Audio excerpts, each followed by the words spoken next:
So first things first, my name is Sam Tennant. I'm a project coordinator at the Center for Applied Research and Engagement Systems. I'm going to be showing you these tools today. A couple of things we're going to go over is I'm going to show you how to access the Missouri Map Room, the data list in there, and how to make a simple map.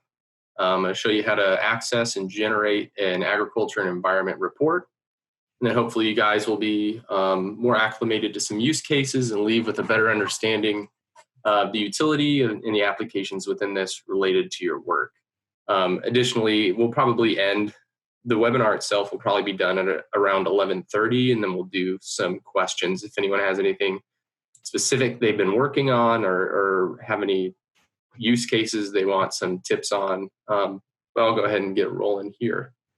So as you can see, an overview of the front page is just going to be our maps, our reports, our tools and resources, and our news and events. Today, we're going to spend most of our time in the maps and reports section. Before we dive into making maps, I wanted to show some of the new things we have within All Things Missouri. So I'm going to click on this news and events tab, show you some of the things that are within here. And like I said, it's just going to take a second to load. So a couple of the new things we have are what's new, getting help with maps and resources, and then our webinar and training calendar. So I'm going to go ahead and show you this what's new tab first. So here at CARES, we are consistently adding in new data requested by Extension or the public. So this is a space where you can see what has recently been added. We do these webinars so often, we don't really have time to catch up on what's been added as well. Like you can see yesterday, a new map layer has been added around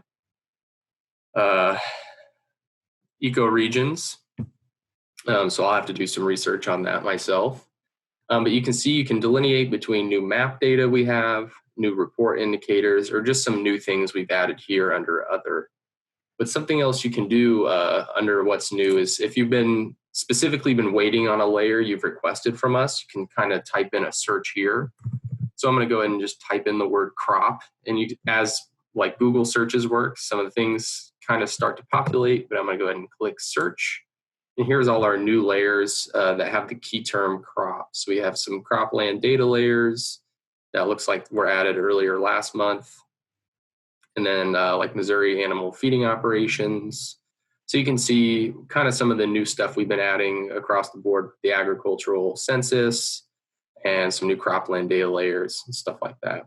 So this is the what's new page. I also wanted to show you get help with maps and reports. So this is just a support page for you guys if you ever are stuck or just need a quick reminder of the step processes of the tools we have.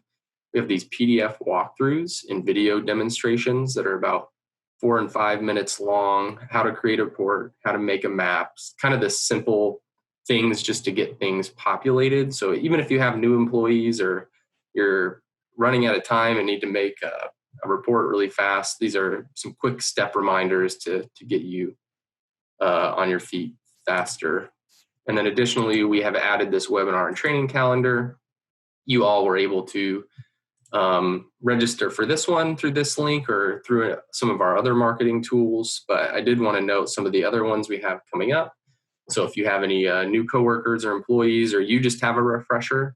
Another thing I want to point out is we always spend time after this talking about specifics and specific questions you guys have. So even if you just want us face to face and don't feel like waiting on an email, you can join these webinars and we can start to talk through some of your specific questions. So we have another one this Thursday. It's a quick 30 minutes, just a general walkthrough of how to do things. And then next month we have the health and safety webinar and then a general walkthrough again. So if you know anyone that missed this one, and these are all open to the public too. So if you have people on your extension councils or just other people you work with programming that you think could benefit from writing reports or using maps, if someone's writing a grant within a county, stuff like that, they can easily join these as well and use our free and public tools. So now that I've shown you those, I'm going to go ahead and head back to the front page, and we'll start with our Missouri Map Room. So you can click on maps here or scroll down and it'll take you to this slider. And we have multiple options to start making a map.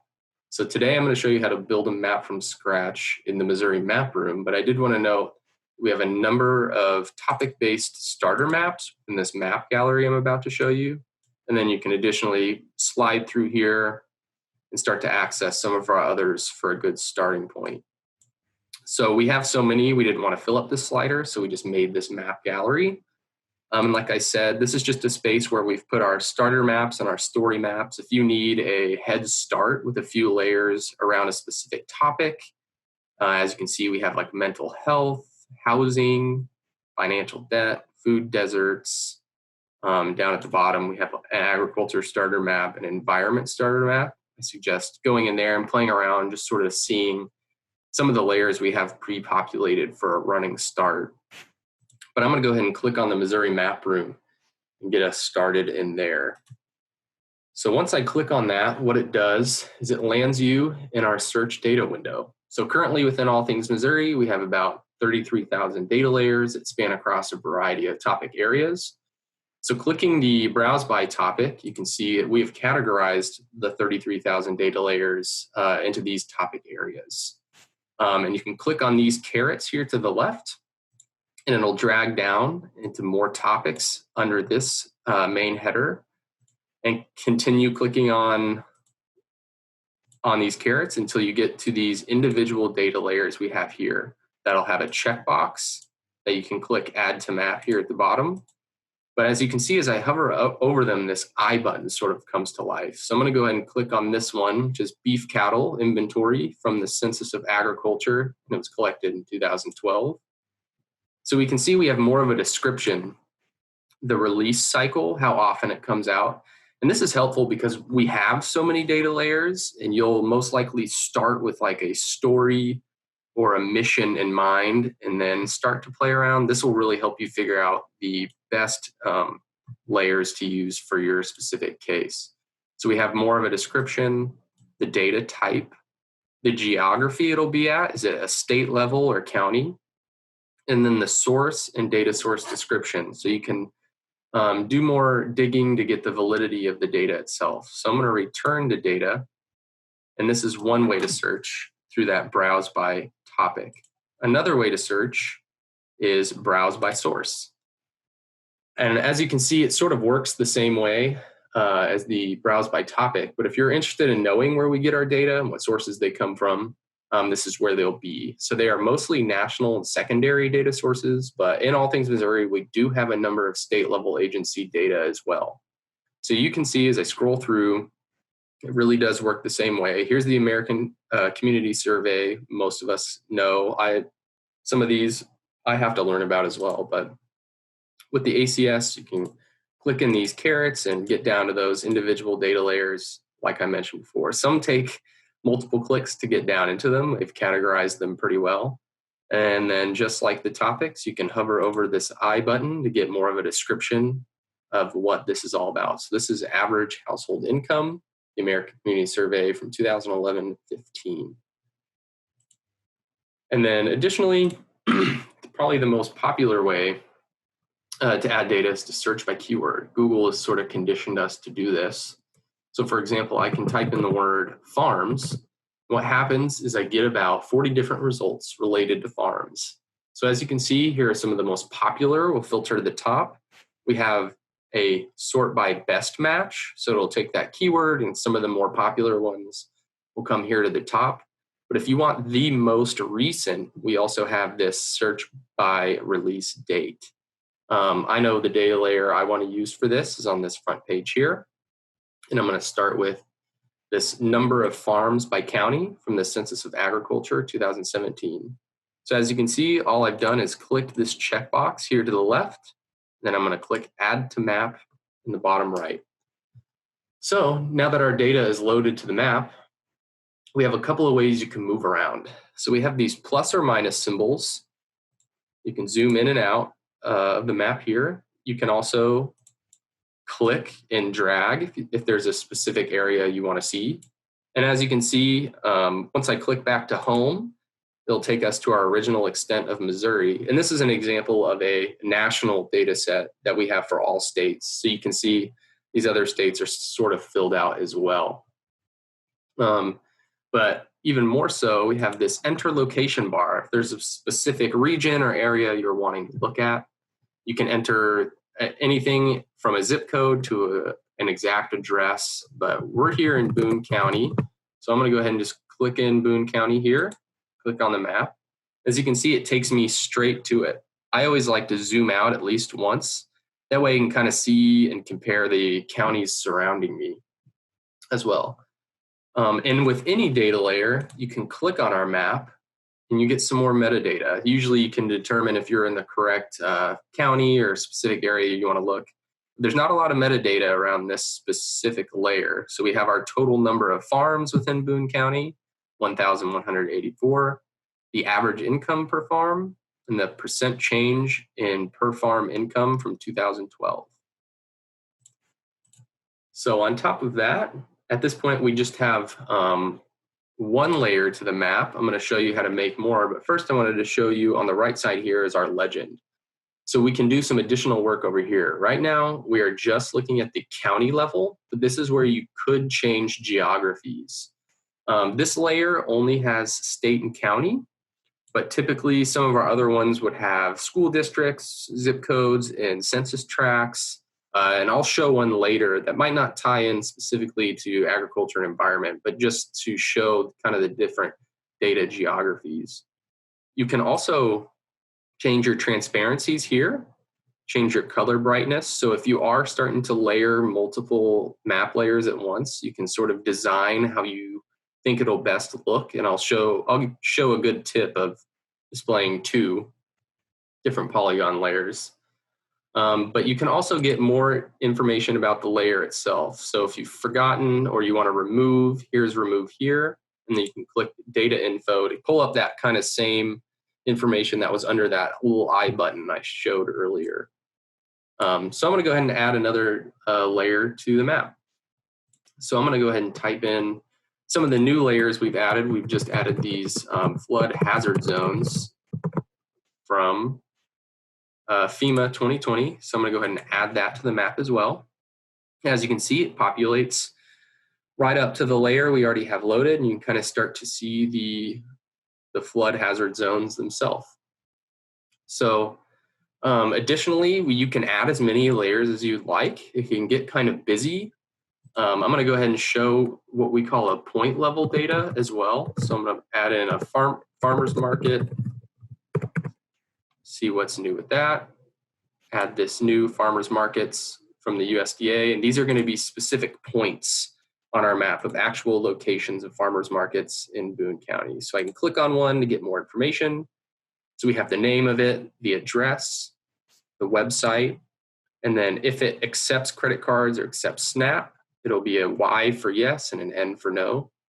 So here's just a different way to look at some of the metadata. Every indicator or layer is going to be a little bit different.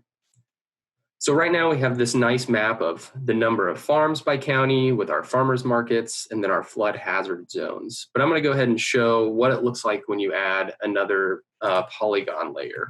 So just for reference, I'm going to add in poverty, which is population below poverty level by county, most recent layer. And as you can see, that yellow color sort of took over the green of the number of farms by county. So I'm going to do some work over here in my legend to kind of tell the difference here. So I kind of like the yellow of the population below poverty level. So something you can do is hit this label button up here on the top right of the map, and it'll put the actual value of that layer within your area. So now we have 1,184 total farms within Boone County here.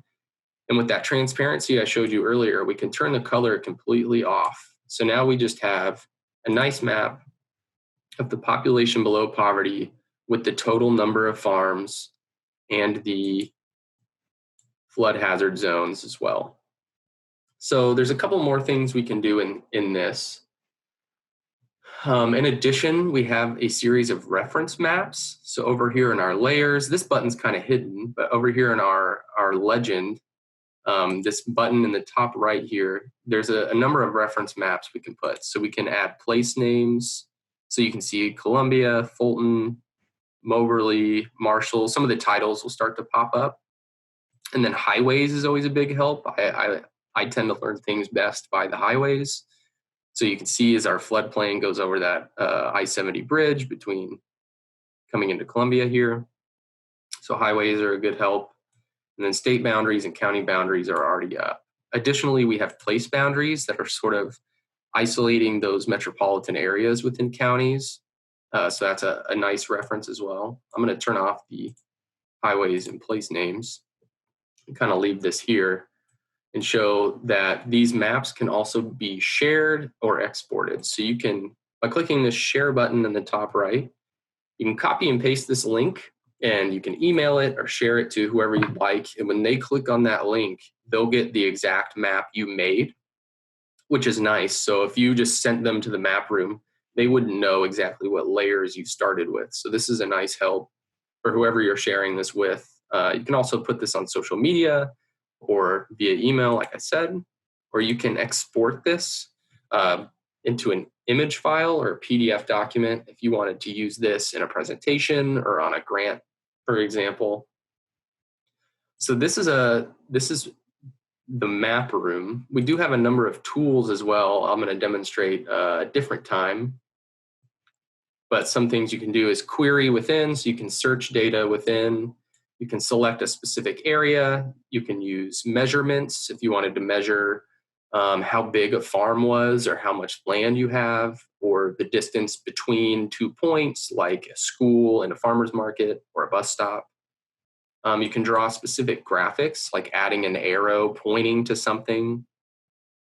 Our mask tool will hide everything else you don't want to show. So if you just wanted a picture of Boone County, you could show that. And then a couple of other options as well. So I'm going to leave this open so we can come back to this for questions at the end and then move on to our reports. So I'm going to open a new tab to our home page and show you how to create a report. So just like before, you can either click reports here or scroll down and it'll take you down to our slider. So we have the 4 extension impact areas in here.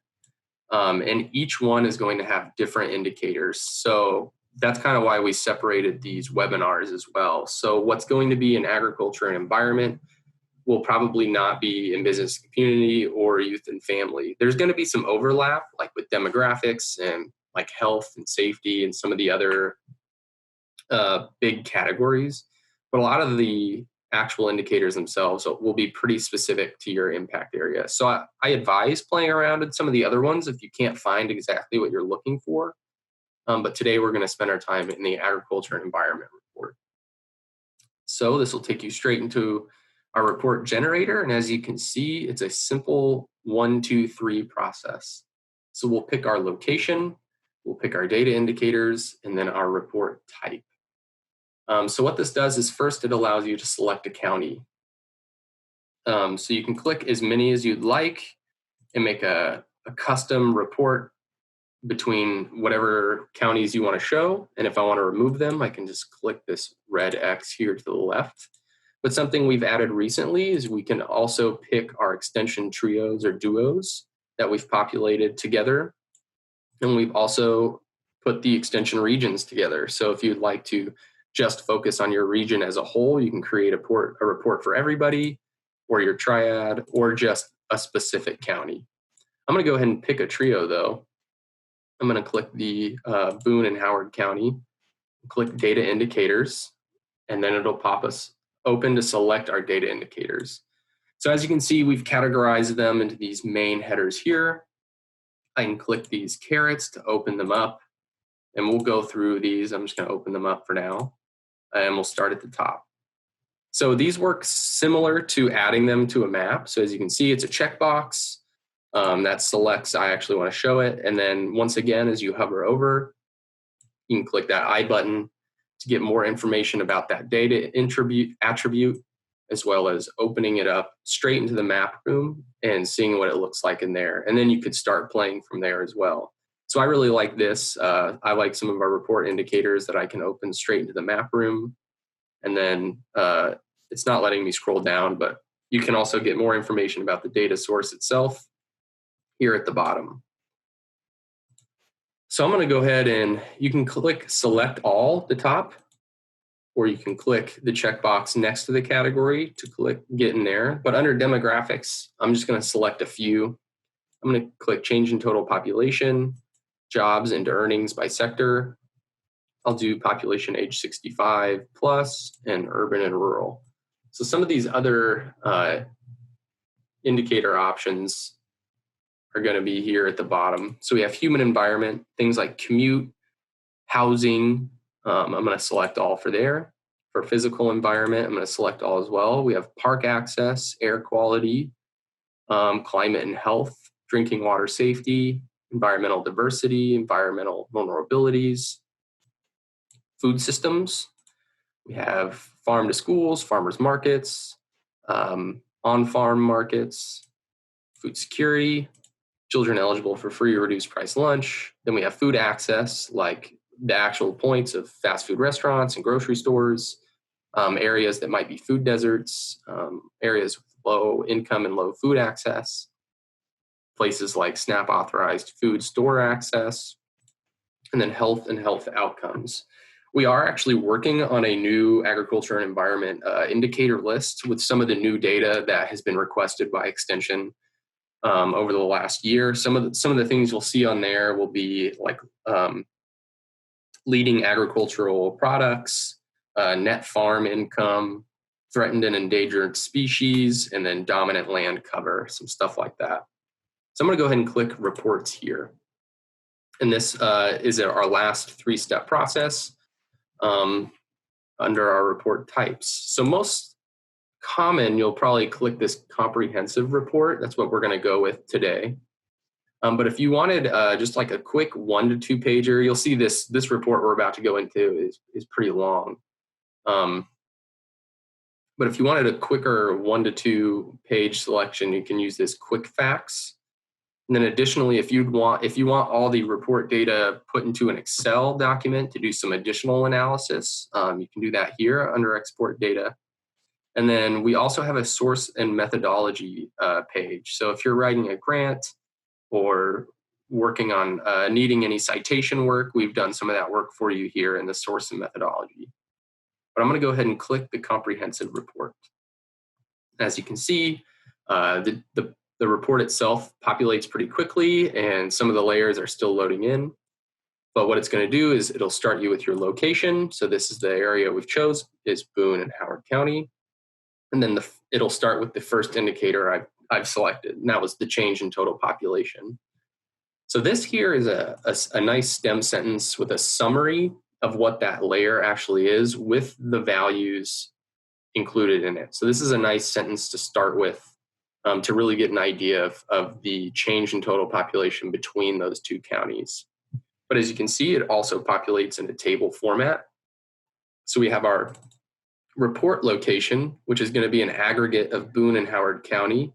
You can see it's the 2 values added together here. Then we have our individual counties, so we can see. And then you can benchmark your report location to the state of Missouri and then to the rest of the United States. And I'll show why that's important here in a little bit with some of our data visualizations we've added to our reports. But we always want you to know more about the data and understand the source itself. And if it's valid, it's been checked. So you can, under every indicator, you can select show more details here. And it'll be similar to what I showed you before, but this will have more of the methodology behind the calculation between some of the indicators. So we have our background, where it came from, the methodology itself, and then some notes about it. And then again, you can open this up into the map room, start playing around, and that'll also be with every indicator. And when we can, we like to break things down by gender, race, ethnicity, things like that. So here we have population change broken down by gender, Hispanic origin, by race, population change by race, and you can start to change some of these tables, play with them. Most things are clickable, but down here in the bottom, we have this hamburger menu. And what this does is it allows you to jump straight to a layer. So instead of scrolling through this pretty long page, I selected everything. You can click on one specifically, like children eligible for free or reduced price lunch, and it will take you straight to that. And like you've seen before, it has the STEM sentence, our table, and then when we can, we'll add something like a dial. So when we're benchmarking against the state, you can see that in this report location, it's 42.71% of children versus Missouri has 50 and the United States is 49. So we have this green dial measuring that we're doing better within Boone and Howard County is doing better than the rest of Missouri and the rest of the United States. Once again, here's show more details, and then you can view larger map. You can go straight into the map room and see some of those points. I believe those are probably schools themselves. And something we find really valuable is these trends over time. So when we can, we'll have these tables that are also clickable. So we have our data here at the top with our report area, the years the data was collected, and then we've been able to put them in a chart here. And like I showed you before, you can kind of click on each one and show some specific trends. So for the United States, you can see it rose, kind of flattened out, and seems to be going down again. Compared to Missouri, it seems to be rising and now plateauing. And then you can start to look at your specific triads and duos and see the trends, see if what was working down here that maybe you can collaborate on, or were certain extension programs in place, were certain grants out of contract, stuff like that. So I'm going to scroll on back to the top. And then just like our maps, you can download this to a PDF file. You can share this social media and email, as well as printing this document. And then, like I said before, you can export this data to an Excel to do some further analysis.